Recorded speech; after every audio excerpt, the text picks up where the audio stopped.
दोस्तों, स्वागत है आपका हमारे चैनल द यूनिक वर्ल्ड में अकबर बीरबल की सबसे बेस्ट नई मजेदार कहानी। फारसी राजदूत की चुनौती। सम्राट अकबर के भव्य दरबार में दूर दूर से लोग उनकी बुद्धिमत्ता और भव्यता को देखने आते थे।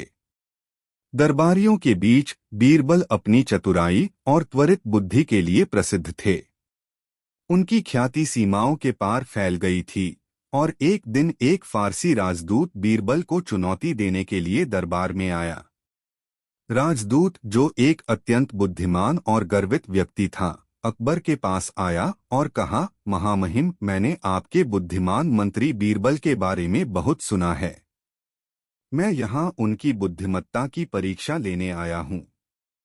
यदि वे असफल होते हैं तो आपको मानना होगा कि फारस के लोग अधिक बुद्धिमान हैं। यदि वे सफल होते हैं तो मैं स्वीकार करूंगा कि वास्तव में भारत में महान दिमाग हैं। अकबर बीरबल की क्षमताओं पर विश्वास रखते हुए इस चुनौती को स्वीकार कर लिया। फिर राजदूत ने कई पहेलियां प्रस्तुत कीं, जो एक से बढ़कर एक पेचीदा थीं। पहली पहेली। राजदूत ने पूछा, वह क्या है जो सुबह 4 पैरों पर चलता है, दोपहर में 2 पैरों पर और शाम को 3 पैरों पर? बीरबल मुस्कुराए और उत्तर दिया, यह एक प्राचीन पहेली है और इसका उत्तर है मानव। जीवन की सुबह में एक बच्चा चारों पर चलता है। जीवन की दोपहर में एक वयस्क 2 पैरों पर चलता है। जीवन की शाम में एक बूढ़ा व्यक्ति एक छड़ी का उपयोग करता है, इसलिए 3 पैरों पर चलता है। राजदूत ने सर हिलाया, प्रभावित हुआ, लेकिन हार मानने के लिए तैयार नहीं था।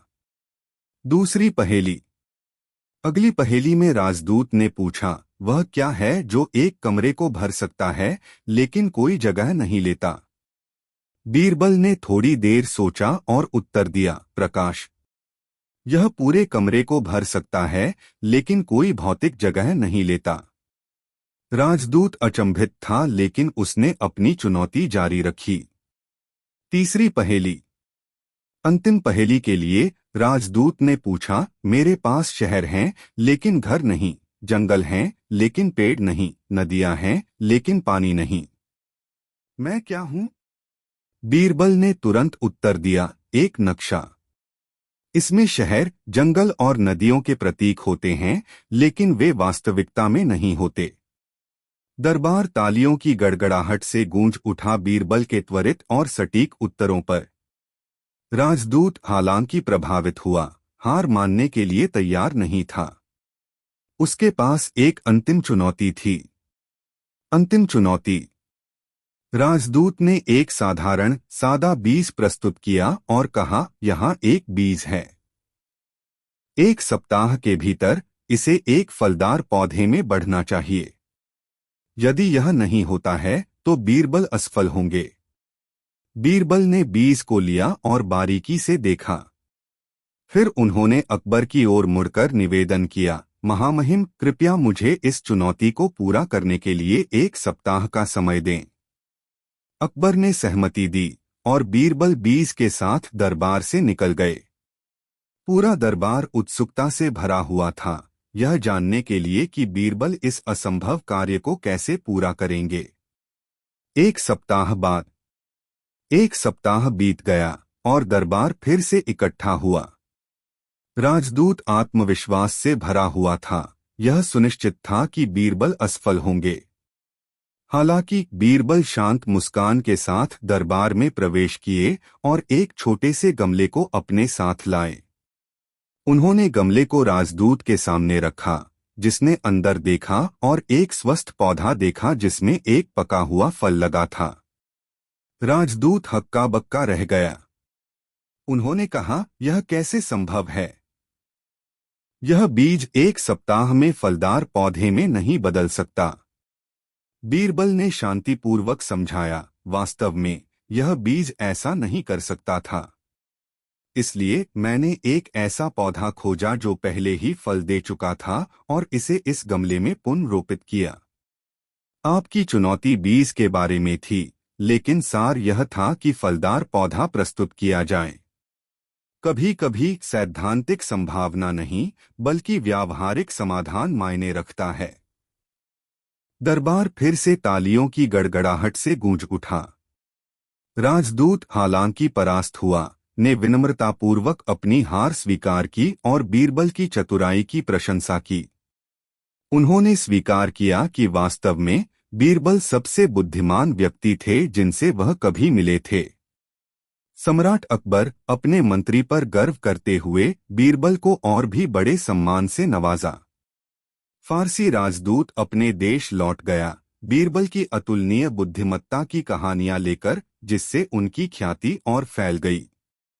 और इस प्रकार अकबर और बीरबल की कहानी जारी रही, जो बुद्धिमत्ता, चतुराई और व्यावहारिकता के कालातीत पाठों से भरी हुई थी। आशा है कि आपको यह कहानी पसंद आई होगी। अगर आप अकबर और बीरबल की और कहानियां सुनना चाहते हैं तो मुझे कमेंट बॉक्स में बताएं। दो बुद्धिमान तोते की नई कहानी। बहुत समय पहले की बात है, जब महान मुगल सम्राट अकबर का न्याय और बुद्धिमानी की चर्चा हर जगह थी। उनके दरबार में बीरबल नामक एक मंत्री थे। बीरबल केवल एक मंत्री नहीं थे, बल्कि सम्राट के सबसे विश्वासपात्र सलाहकार और मित्र भी थे। उनकी बुद्धिमत्ता और चतुराई का कोई मुकाबला नहीं था, जिससे वे अकबर के कभी कभी आवेगी स्वभाव के लिए सबसे उपयुक्त साथी बन गए थे। एक दिन एक व्यापारी अकबर के दरबार में एक सुंदर तोता लेकर आया, जो एक सुनहरे पिंजरे में बंद था। वह तोता साधारण पक्षी नहीं था। कहा जाता था कि वह बड़ी बुद्धिमानी और समझदारी से बात कर सकता था। अकबर ने रुचि दिखाते हुए तोते को भारी रकम देकर खरीद लिया और उसे अपने महल के बगीचे का मुख्य आकर्षण बना दिया। अकबर ने अपने सेवकों को तोते की अच्छी देखभाल करने का आदेश दिया और वे हर दिन उस पक्षी से मिलने जाते थे ताकि उसकी बुद्धिमान बातें सुन सकें। तोते ने सचमुच अपनी प्रतिष्ठा को सही ठहराया। उसने ऐसे सलाह और कविताएं सुनाई जो सुनने वाले सभी लोगों को मंत्रमुग्ध कर देती थीं। हालांकि एक सुबह तोता अपने पिंजरे में मृत पाया गया। यह खबर तेजी से फैल गई और महल में हलचल मच गई। अकबर क्रोधित हो गए और उन्होंने यह जानने की मांग की कि तोता कैसे मरा। उन्होंने अपने मंत्रियों को बुलाया और दोषी को खोजने का आदेश दिया। मंत्रियों ने सम्राट के क्रोध से डरते हुए पूरी जांच की, लेकिन वे तोते की मृत्यु का कारण पता नहीं कर सके। हताश होकर अकबर ने बीरबल की मदद ली। बीरबल ने अपने सामान्य शांत स्वभाव के साथ सम्राट को आश्वासन दिया कि वह सच्चाई का पता लगाएंगे। उन्होंने सबसे पहले उन सेवकों से पूछताछ की जिन्होंने तोते की देखभाल की थी। प्रत्येक सेवक ने शपथ ली कि उन्होंने कुछ गलत नहीं किया है और उन्होंने सम्राट के निर्देशों का पालन किया है। फिर बीरबल ने तोते के पिंजरे पर ध्यान केंद्रित किया। उन्होंने इसे ध्यान से देखा और पाया कि सुनहरी सलाखें थोड़ी मुड़ी हुई थीं। उन्होंने सेवकों से पूछा कि क्या किसी ने हाल ही में पिंजरे को छुआ था, लेकिन सभी ने इनकार कर दिया। सच्चाई का पता लगाने के लिए दृढ़ संकल्पित बीरबल ने एक चाल चली। उन्होंने दरबार में घोषणा की कि तोते की आत्मा लौट आई है और अगले दिन दोषी का नाम बताएगी। उन्होंने सेवकों को सुबह सुबह महल के बगीचे में इकट्ठा होने का निर्देश दिया। अगली सुबह जब सेवक बगीचे में इकट्ठा हुए, बीरबल गंभीर भाव के साथ प्रकट हुए। उनके हाथ में पानी का एक छोटा कटोरा था और उन्होंने सेवकों को बताया कि पानी में जादुई गुण हैं। उन्होंने कहा कि जिसने भी तोते की मृत्यु में हाथ बंटाया है, वह इस पानी में हाथ डालते ही प्रकट हो जाएगा। एक एक करके सेवकों ने अपने हाथ पानी में डाले। जब अंतिम सेवक की बारी आई तो बीरबल ने देखा कि वह झिझक रहा था। सेवक के हाथ कांप रहे थे जब उसने उन्हें पानी में डाला। बीरबल तुरंत समझ गए कि यह सेवक कुछ छिपा रहा है। कठोर आवाज में बीरबल ने सेवक को स्वीकार करने के लिए कहा। सेवक टूट गया और स्वीकार किया कि उसने गलती से पिंजरे की सलाखों को सफाई करते समय मोड़ दिया था। उसने डर के कारण नुकसान की सूचना नहीं दी थी, जिससे रात में एक सांप पिंजरे में घुस गया और तोते को काट लिया, जिससे उसकी मृत्यु हो गई। अकबर सेवक की लापरवाही पर क्रोधित हुए, लेकिन बीरबल के सच्चाई का पता लगाने के लिए आभारी थे। उन्होंने सेवक को सजा देने का आदेश दिया, लेकिन साथ ही अपने कर्मचारियों के बीच ईमानदारी और जिम्मेदारी के महत्व को भी समझा। सम्राट ने बीरबल की बुद्धिमत्ता की प्रशंसा की और एक बार फिर माना कि बीरबल की तीव्र बुद्धि और चतुर सोच के बिना सच्चाई शायद कभी सामने नहीं आती। इस घटना ने अकबर का बीरबल पर विश्वास और भी मजबूत कर दिया और सम्राट और उनके बुद्धिमान मंत्री के बीच का बंधन और भी प्रगाढ़ हो गया। और इस प्रकार अकबर का दरबार फलता फूलता रहा। बीरबल की बुद्धिमत्ता के साथ सम्राट को कई और चुनौतियों और रोमांचक घटनाओं के माध्यम से मार्गदर्शन मिलता रहा। बुद्धिमान तोते की कहानी बीरबल की अतुलनीय बुद्धिमत्ता और न्याय के प्रति उनकी अटूट प्रतिबद्धता का एक और प्रमाण बन गई। दोस्तों, वीडियो को एक लाइक जरूर कर दे। 3 असली माँ बहुत मजेदार कहानी।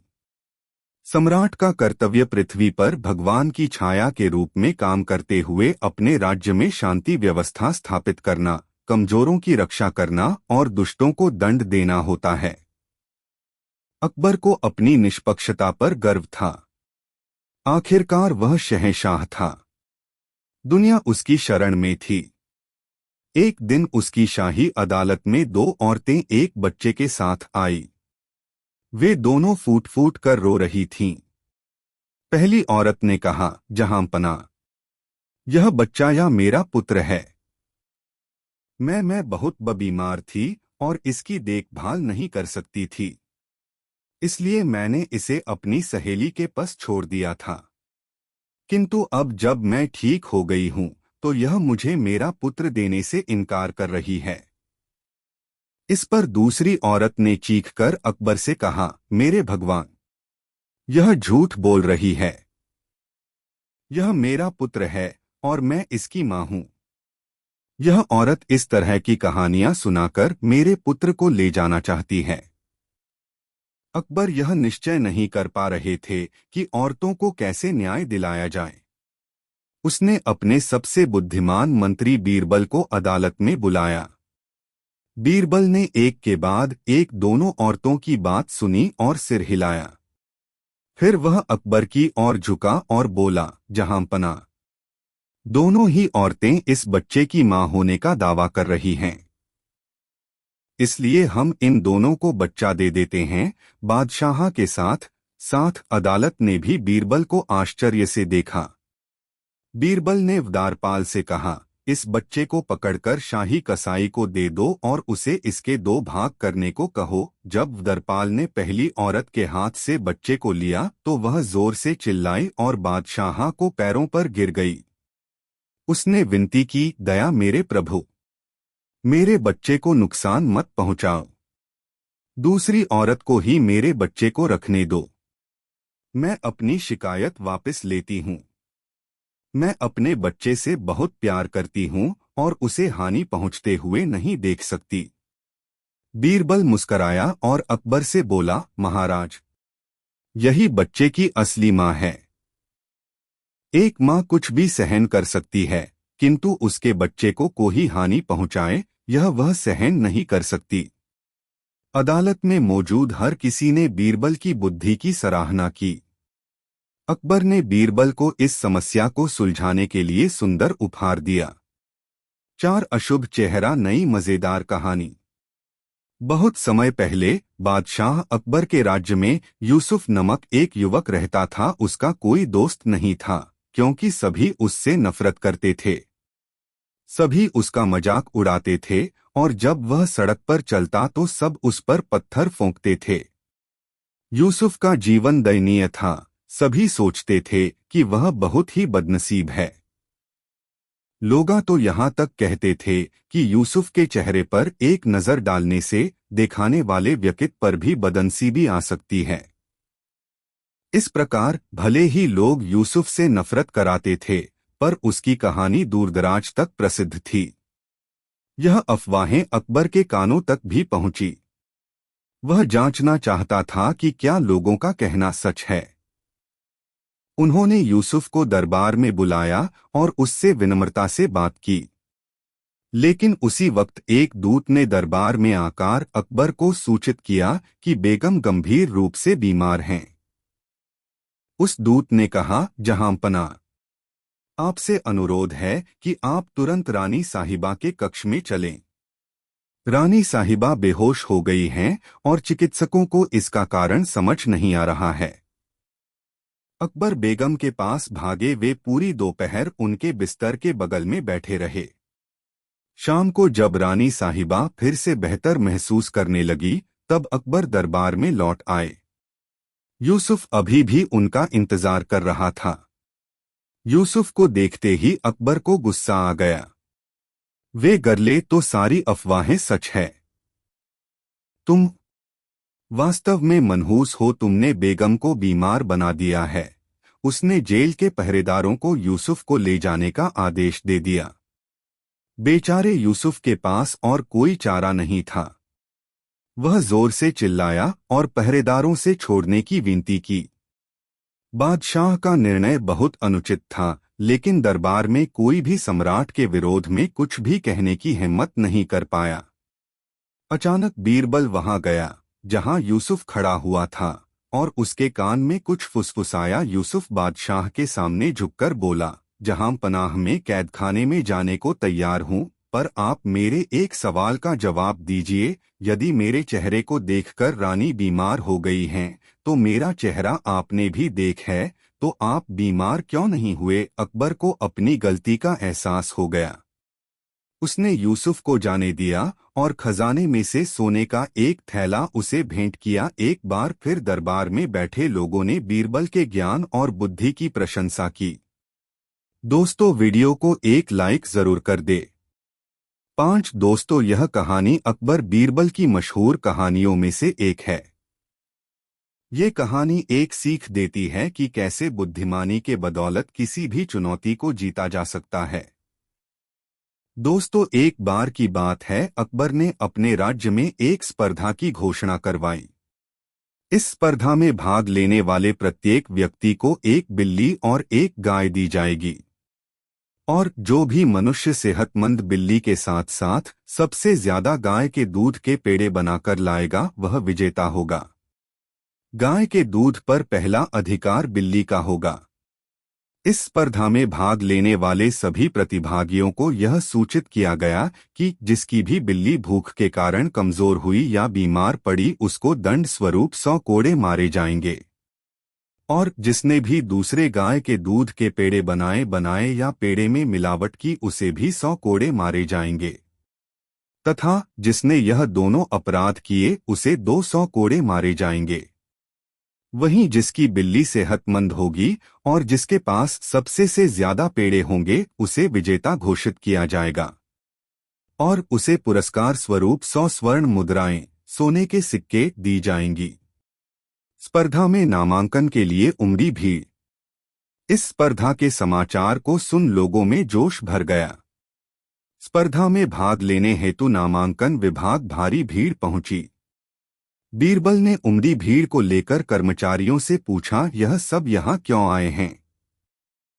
तब उसे पता चला कि बादशाह ने स्पर्धा रखी है। बादशाह से स्पर्धा का कारण जानने पहुंचा बीरबल। स्पर्धा की बात सुन बीरबल बादशाह के पास गया और बादशाह से पूछा, बादशाह, आपने ऐसी स्पर्धा क्यों रखी है? बादशाह ने कहा, मैं राज्य में मेहनती और ईमानदार लोगों की खोज कर रहा हूं। बीरबल ने कहा, किंतु स्पर्धा में ईमानदार क्यों आएंगे? यहाँ तो लोग 100 स्वर्ण मुद्राओं के लालच में मेहनती और चतुर लोग आएंगे। हंसते हुए बादशाह अकबर ने कहा, अच्छा, ये बात है तो तुम भी स्पर्धा में भाग ले लो। तुम भी तो मेहनती एवं चतुर हो। क्या पता तुम ही विजयी हो जाओ और 100 स्वर्ण मुद्राएं तुम्हें ही मिल जाएं। बादशाह की बात सुनकर बीरबल ने पूछा, क्या मेरे विजेता होने पर आप मुझे 100 स्वर्ण मुद्राएं देंगे? बादशाह ने मुस्कुराते हुए कहा, हाँ बीरबल, बस ध्यान रहे, जिसकी बिल्ली सेहतमंद होगी और जिसके पास दी गई गाय के दूध के सर्वाधिक पेड़े होंगे उसे ही स्वर्ण मुद्राएं मिलेंगी। और बिल्ली को भूखा रखने वाले, दूसरी गाय के दूध से पेड़े बनाने वाले और पेड़े में मिलावट करने वाले को कोड़े मिलेंगे। और यदि चतुर बीरबल तुम बेईमानी में पकड़े गए तो मैं तुम्हें कोड़ों से नहीं बचाऊंगा, दंड स्वीकार करना होगा। बादशाह का बीरबल को स्पर्धा के लिए उकसाना।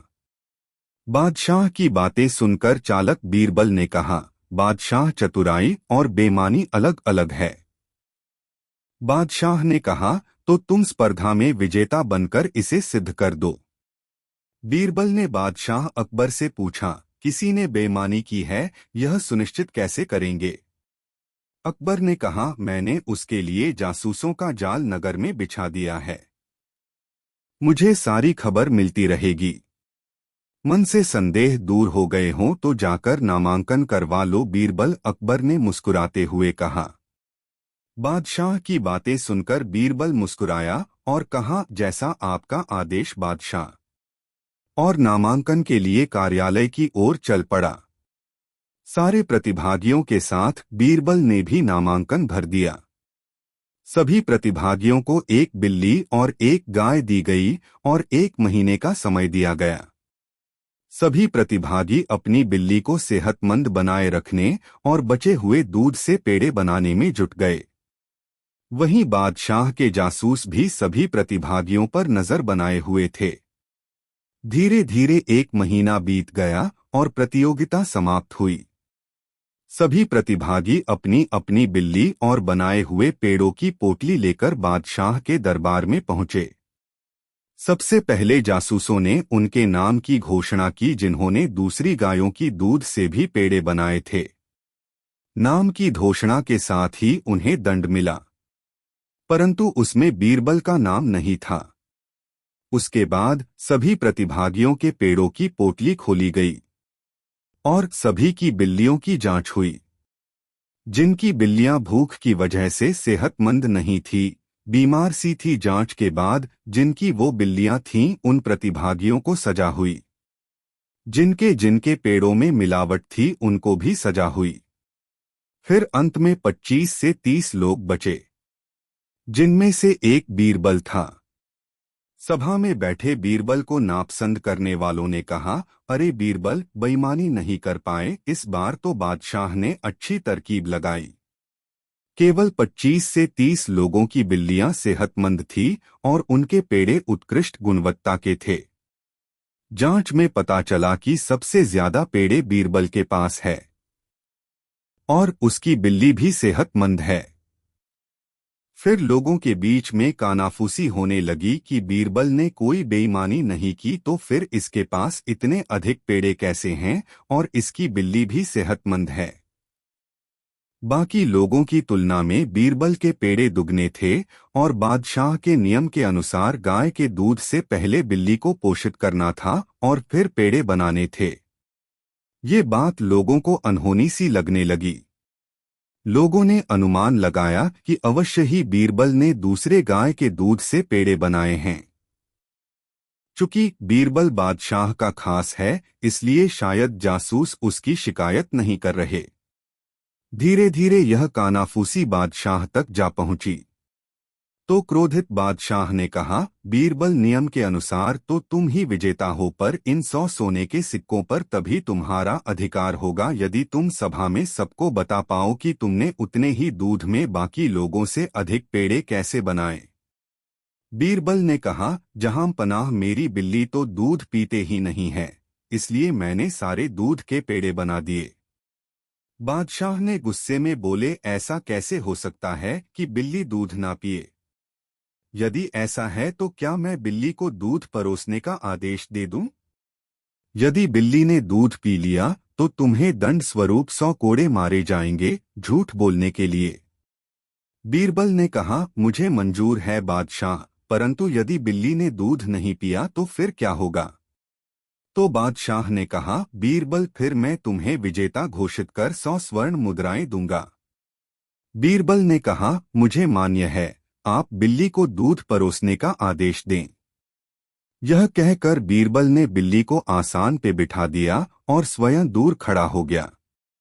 जब सेवक ने बिल्ली को दूध परोसा, बिल्ली उल्टे पांव भाग गई।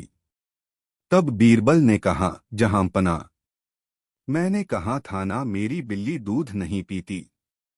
दोस्तों, वीडियो को एक लाइक जरूर कर दे। 6 दुष्ट काजी बहुत मजेदार कहानी। अकबर के जमाने में लोग काजियों की बड़ी इज्जत करते थे। झगड़ों का निपटारा करने के लिए उन्होंने बादशाह की ओर नियुक्त किया जाता था। लेकिन दिल्ली का काजी बड़ा बेईमान था। एक दिन एक औरत काजी के पास आई।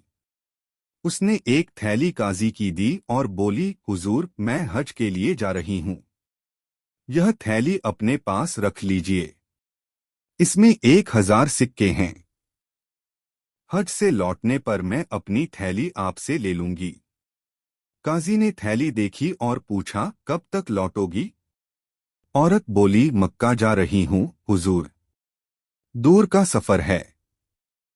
लौटने में 1 साल तो लग ही जाएगा। काजी ने बूढ़ी औरत से कहा, देखो, मैं रुपए पैसों से कोई वास्ता नहीं रखता, लेकिन मैं तुम्हें नाउम्मीद भी नहीं करना चाहता। तुम थैली छोड़ जाओ। हाँ, तुमने अपनी थैली पर मुहर तो लगा दी है ना? बूढ़ी औरत ने काजी को थैली पर मुहर तो लगा दी है ना?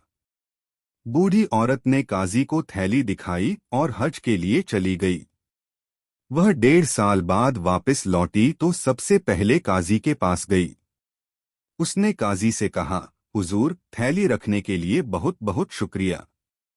अब मैं आ गई हूं। मेहरबानी करके मेरी थैली लौटा दीजिए।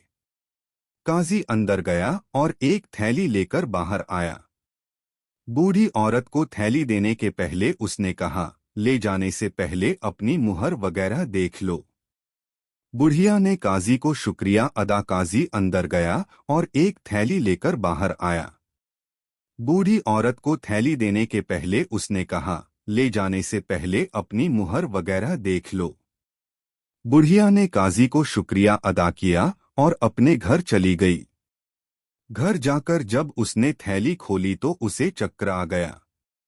वह चिल्लाई, हाय अल्लाह, इसमें तो ठीकरे ही ठीकरे हैं। मेरे सिक्कों का क्या हुआ? वह रोती चिल्लाती काजी के पास आई और बोली, हुजूर, थैली में तो मेरे सिक्के नहीं निकले, इसमें तो ठीकरे ही ठीकरे हैं। मेरे सिक्कों का क्या हुआ? वह रोती चिल्लाती काजी के पास आई और बोली, हुजूर, थैली में तो मेरे सिक्के नहीं निकले, इसमें तो ठीकरे भरे पड़े हैं। काजी ने शांति के साथ कहा, मैंने तो तुम्हारी थैली को देखा नहीं कि उसमें क्या है। तुमने जैसी मुहरबंद थैली दी, वैसे मैंने तुम्हें लौटा दी। बुढ़िया शोर मचाती रही, किंतु काजी ने उसकी एक बात न सुनी। आखिर उसने बादशाह से न्याय की प्रार्थना की, जहांपना, काजी ने मेरे साथ दगा किया है। थैली में मेरी कुल जमा पूंजी थी। अब मैं क्या करूं? किंतु काजी अपनी बात पर अड़ रहा। बुढ़िया के साथ न्याय जरूरी था। अकबर ने बीरबल से सलाह की। बीरबल बोले, जहांपनाह, मेरे ख्याल से काजी ने थैली फाड़कर उसमें से रुपए निकाल लिए हैं। बाद में उसे किसी होशियार रफूगर से रफू करवा दिया है। फिर भी बिना सबूत के फैसला कैसे हो? बादशाह ने पूछा। जहांपनाह, आज रात को सोते समय आप अपनी चादर का एक कोना फाड़ दीजिए, फिर देखिए क्या होता है, बीरबल ने सुझाव दिया। दूसरे दिन बीरबल के सुझाव के अनुसार अकबर ने चादर का एक कोना फाड़ दिया। रात को जब वह सोने गए तो उन्होंने देखा कि चादर को बहुत होशियारी से रफू कर दिया गया है। उसे देखकर यकीन ही नहीं होता था कि यह कभी फटी भी थी। अकबर ने पहरेदार को बुलाया और पूछा, इसे किसने रफू किया है? पहरेदार ने सफाई दी, जहांपनाह, मेरी खता माफ हो। सजा पाने के डर से मैं शहर के सबसे होशियार रफूगर के पास गया था। उसी ने इसे रफू किया है। ठीक है, अब तुम जाओ और कल को उस रफूगर को दरबार में हाजिर करो। अकबर ने हुक्म दिया। दूसरे दिन रफूगर को दरबार में लाया गया। बादशाह ने उससे पूछा, यह बताओ, कुछ दिन पहले तुमसे किस किसने काम कराया था? रफूगर ने कांपते हुए कहा, जहां पनाह काजी साहब ने।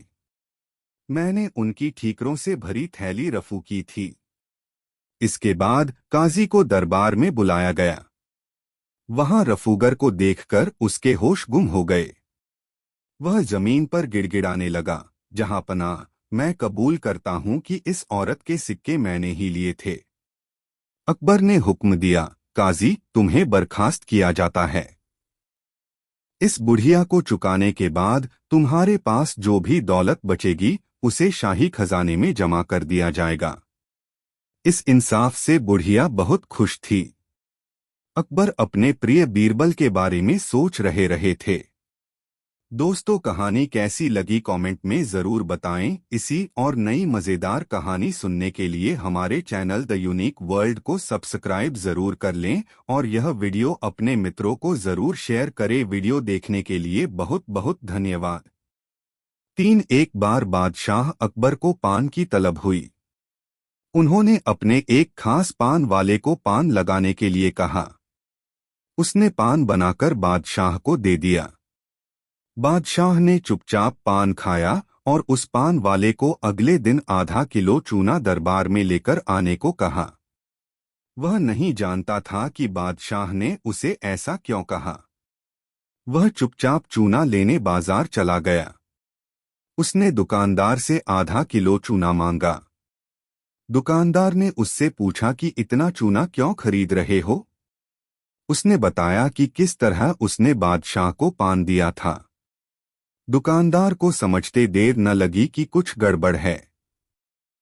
उसने पान वाले को समझाया कि दरबार में चूना लेकर जाने से पहले बहुत सारा घी पीकर जाना।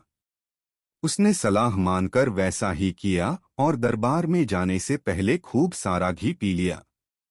दरबार में पहुंचने पर बादशाह ने उसे सारा चूना खाने को कहा। वह हैरान रह गया। उसे उम्मीद न थी कि बादशाह ने उसे चूना इसलिए मंगवाया था, लेकिन वह तो इसके लिए तैयार था, इसलिए उसने सारा चूना खा लिया। इसके बावजूद उसे कुछ नहीं हुआ तो बादशाह ने उससे कारण जानना चाहा। उसने अपनी और दुकानदार की बातचीत के बारे में बादशाह को बता दिया। अब बादशाह उस व्यक्ति से मिलने को उतावले हो रहे थे जिसने उनके मन की बात को पहले ही जान लिया था। बादशाह ने हुक्म दिया कि उस दुकानदार को अगले दिन दरबार में हाजिर किया जाए। अगले दिन उस दुकानदार को दरबार में लाया गया। बादशाह ने उससे पूछा कि वह उनके मन की बात को कैसे समझ गया। तब दुकानदार ने कहा, हुजूर, जब यह आदमी मेरे पास चूना खरीदने आया था तो मैंने इससे पूछा कि इतने चूने का क्या करोगे। मुझे इसने बताया कि इसने आपको पान बनाकर खिलाया और फिर आपने उसे चूना लाने का हुक्म दिया। तब मुझे समझते देर न लगी कि जरूर गलती से इसने पान में चूना थोड़ा ज्यादा लगा दिया होगा, जिसे बादशाह के मुंह में छाले हो गए होंगे और इसी का एहसास करवाने के लिए आपने इससे चूना मंगाया। मैंने इसे सलाह दी कि दरबार में जाने से पहले घी पीकर जाना, जिससे अगर तुम्हें चूना खाना भी पड़े तो उसका असर कम हो जाएगा। यह दुकानदार और कोई नहीं बीरबल ही थे। दोस्तों, वीडियो कैसा लगा कमेंट में जरूर बताएं। एक रात सोते समय बादशाह अकबर ने यह अजीब सपना देखा कि केवल एक छोड़कर उनके बाकी सभी दांत गिर गए हैं। फिर अगले दिन उन्होंने देश भर के विख्यात ज्योतिषियों व नुजूमियों को बुला भेजा और उन्हें अपने सपने के बारे में बताकर उसका मतलब जानना चाहा। सभी ने आपस में विचार विमर्श किया और एक मत होकर बादशाह से कहा, जहां पनाह, इसका अर्थ यह है कि आपके सारे नाते रिश्तेदार आपसे पहले ही मर जाएंगे। यह सुनकर अकबर को बेहद क्रोध हो आया और उन्होंने सभी ज्योतिषियों को दरबार से चले जाने को कहा। उनके जाने के बाद बादशाह ने बीरबल से अपने सपने का मतलब बताने को कहा। कुछ देर तक तो बीरबल सोच में डूबा रहा, फिर बोला, हुजूर, आपके सपने का मतलब तो बहुत ही शुभ है। इसका अर्थ है कि अपने नाते रिश्तेदारों के बीच आप ही सबसे अधिक समय तक जीवित रहेंगे।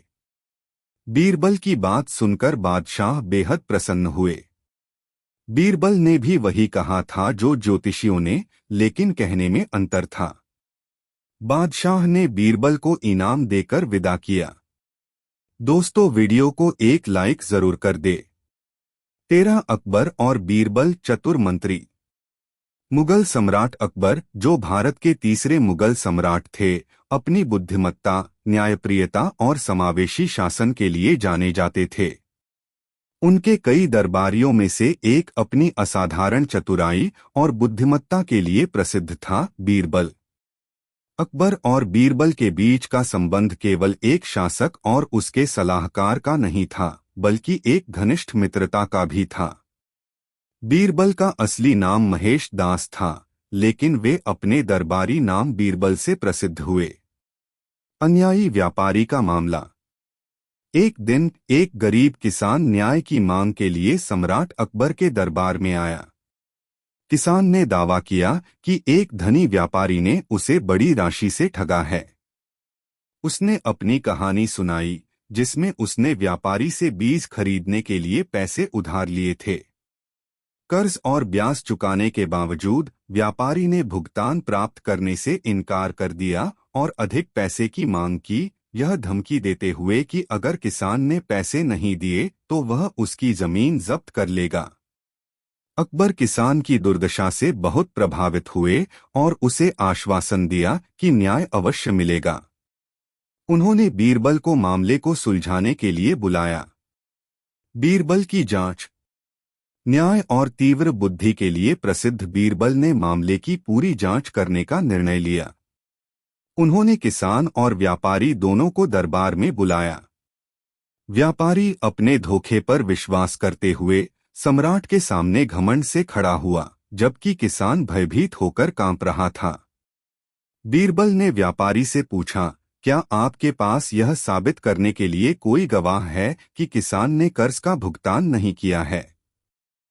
व्यापारी मुस्कुराते हुए बोला, मुझे गवाहों की आवश्यकता नहीं है। किसान झूठ बोल रहा है और उसके पास भुगतान का कोई सबूत नहीं है। बीरबल ने सोच समझकर सिर हिलाया और फिर किसान की ओर मुड़कर पूछा, क्या आपके पास यह साबित करने के लिए कोई सबूत है कि आपने कर्ज का भुगतान किया है?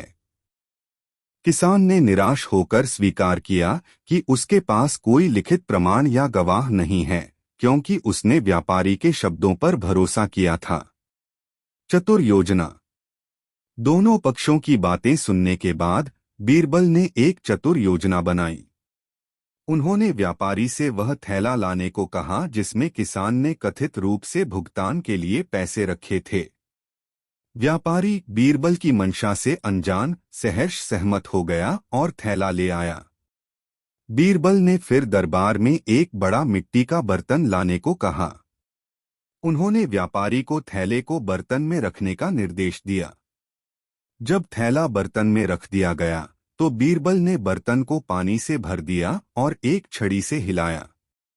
फिर उन्होंने बर्तन को एक दिन के लिए वैसे ही छोड़ देने को कहा। अगले दिन बीरबल ने दरबार को फिर से बुलाया और बर्तन को खाली करने का आदेश दिया। जैसे ही पानी निकाला गया, बीरबल ने ध्यान से सामग्री की जांच की।